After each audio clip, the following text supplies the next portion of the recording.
Olá, meu nome é Paulo Camargo, esta é a revisão de Excel básico. O tema da aula de hoje é funções de procura. Vamos ao conteúdo.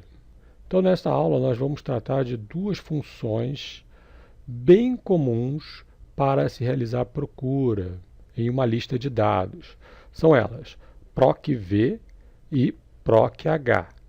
Procv seria o acrônimo de procura na vertical e proch, procura na horizontal. As duas funções, elas fazem essencialmente a mesma coisa, só que procv procura na vertical e proch na horizontal. Aprendendo-se uma, aprende-se a outra automaticamente, né? Então, vamos a um exemplo. Eu quero encontrar a data de nascimento de Mateus, cujo ID é 105. Então, eu tenho uma lista de dados aqui na planilha exemplo, onde a primeira coluna é o ID e a última coluna é a data de nascimento. Eu quero procurar a data de nascimento de Mateus, cujo ID é 105. Então, eu coloquei aqui o ID 105 e eu quero procurar, então, a data de nascimento dele. Então, eu vou inserir a função igual procv, abre parênteses, né? Ela tem 4 parâmetros, sendo o último opcional. O primeiro deles é o valor procurado. O que eu quero encontrar? O valor procurado está aqui na célula ao lado, 105. Então eu vou clicar aqui, ele vai trazer a referência, B12, ponto e vírgula. Próximo argumento é matriz ou tabela. Vou selecionar então toda a lista de dados, ou seja, de A1 até E7. Se eu estiver usando isso num preenchimento, tem que lembrar que a gente deve usar as referências absolutas. Muito bem, próximo argumento, ponto e vírgula. Número de índice ou coluna. Então eu tenho que saber qual é o número da coluna a qual eu quero buscar o valor. Nós temos a primeira coluna, segunda coluna, terceira coluna, quarta coluna, quinta coluna. Na quinta coluna, então, nós temos data de nascimento. Então eu vou colocar aqui o número 5. E por fim, a forma de busca. Ponto e vírgula. Nós temos um valor booleano, ou seja, somente dois valores são permitidos, verdadeiro ou falso. Verdadeiro, a correspondência é aproximada, e falso, a correspondência exata, ou seja, eu quero encontrar exatamente o valor 105. Eu vou usar esta opção, falso. 2 cliques, ele traz o valor falso e fecha parênteses. Muito bem, então ele trouxe aqui a data de nascimento do ID 105, que é o de Mateus. Vamos imaginar que eu tenha aqui um valor, que eu esteja buscando um valor que não tenha na lista. Por exemplo, 106. O que vai acontecer? Ele vai retornar um erro, porque ele está buscando exatamente esse valor e ele não vai encontrar. Então ele traz este erro aqui, não encontrado. Se caso eu estivesse usando um aproximado, vamos a esse exemplo aqui. Então temos números e letras. Eu quero buscar as letras em função do número. Então eu tenho um número aqui, 6, e aí eu quero buscar o valor, mas o valor aproximado. Então qual o valor que ele vai trazer?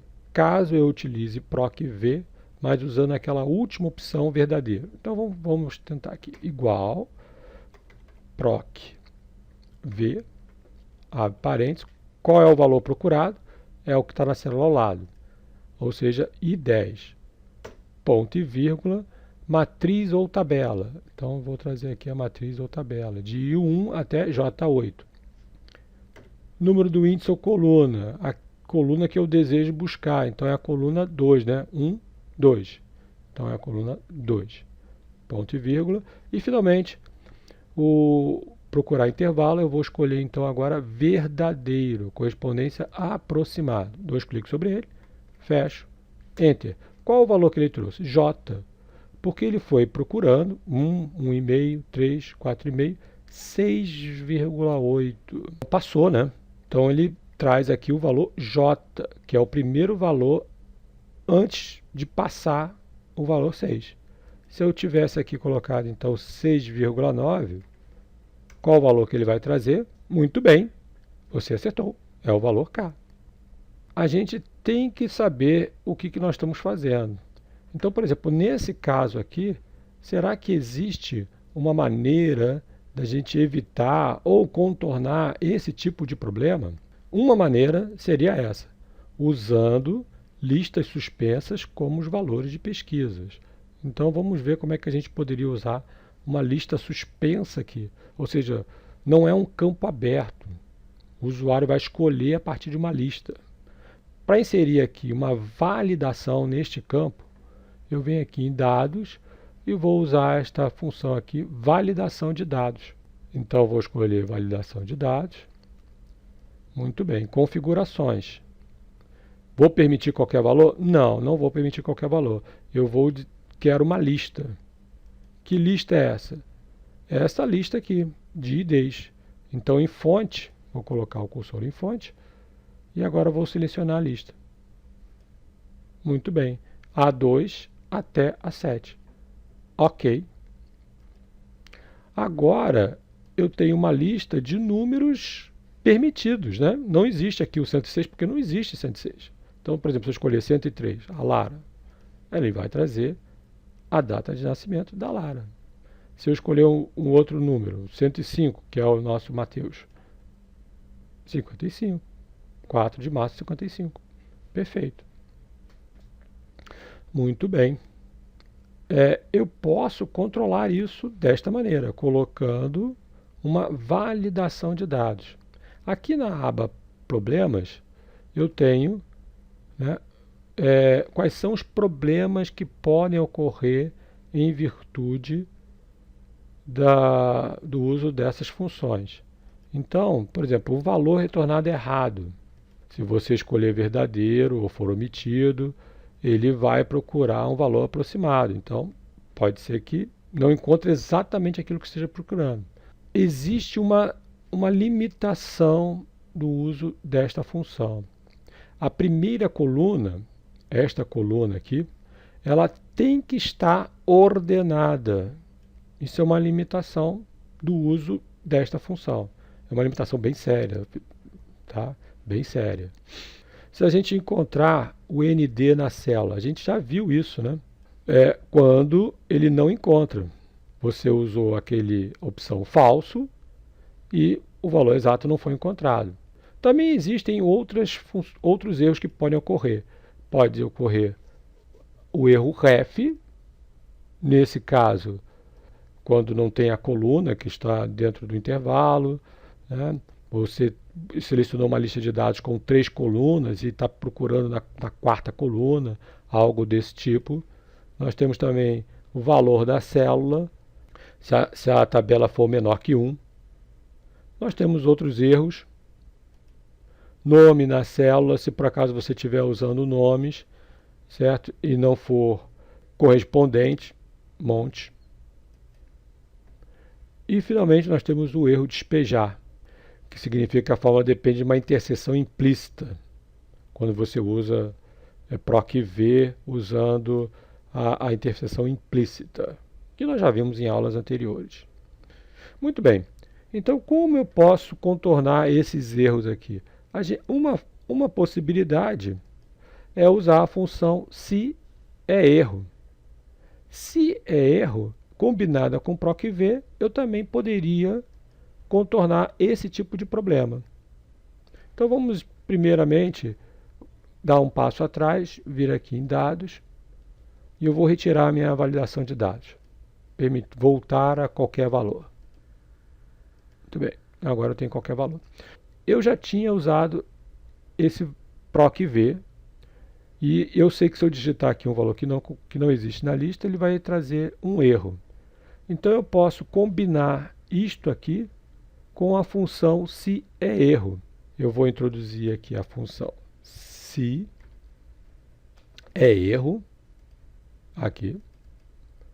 Então, se essa função trouxer um erro,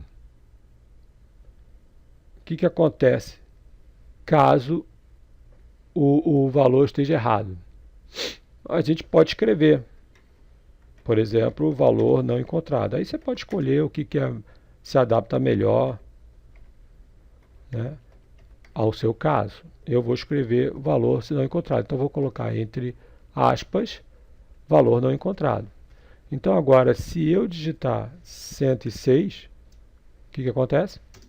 Valor não encontrado. Bem melhor do que aparecer aquele jogo da velha ND, né? Bem melhor, né? Por fim, vamos só dar uma pequena olhada aqui nas práticas, nas melhores práticas ao se utilizar essa função proc-v, proc-h.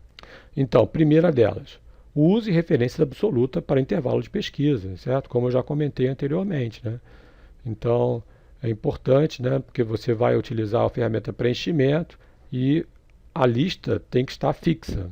Então, essa é uma boa prática. Próxima boa prática. Não armazene valores numéricos ou de data como texto. Às vezes isso pode acontecer, né? A gente está olhando para uma célula, digamos 4, certo? Aparentemente aquilo ali parece um número, mas ele pode estar armazenado como texto. Como? Se a gente, por exemplo, colocar um espaço em branco, ou se você colocar um apóstrofo na frente, certo? E nesse caso ele até chega a informar, olha, qual é o problema aqui nessa célula? Ele diz aqui, ó, número nesta célula é formatado como texto. Isso é perigoso, dá erro, né? E no proc-v, proc-h também vai trazer erros. Então, é uma boa prática verificar se número ou data estão armazenados como texto. Classificar a primeira coluna, a limitação que eu já tinha me referido anteriormente. A primeira coluna tem que estar classificada, tem que estar na ordem, ordenado. Senão ele pode trazer um valor equivocado. E você pode usar os caracteres coringas. Quais são os caracteres coringas? É o ponto de interrogação e o asterisco. Então, se o intervalo procurado for falso e o valor procurado for texto, você poderia usar os caracteres coringa, o ponto de interrogação e o asterisco. O ponto de interrogação, ele substitui um caractere e o asterisco uma lista de caracteres, que pode ser quaisquer. Então, por exemplo, aqui, proc, monte, ponto de interrogação, ele pesquisará todas as instâncias de monte com a última letra que pode variar. Então, pode ser monte, monta, monto, monto, qualquer coisa assim ele vai encontrar. E por fim, verifique que seus dados não contêm caracteres equivocados, né? Para encontrar corretamente aquilo que você deseja procurar. Ou seja, não tem nenhum dado assim que utilize uma aspas, né? Ou um apóstrofo. Nesses casos, existem outras funções que ajudam a gente, por exemplo, a remover espaços em brancos que porventura podem ter na nossa lista de dados, porque muitas vezes essa lista de dados ela vem importada de bancos de dados. Então, nessa importação, eles podem trazer dados que contêm espaços em branco, ao final, principalmente. Então, você pode usar essas funções limpar ou aparar para remover esses espaços em brancos. Muito bem. A nossa aula hoje fica por aqui. Eu vejo vocês na próxima. Tchau!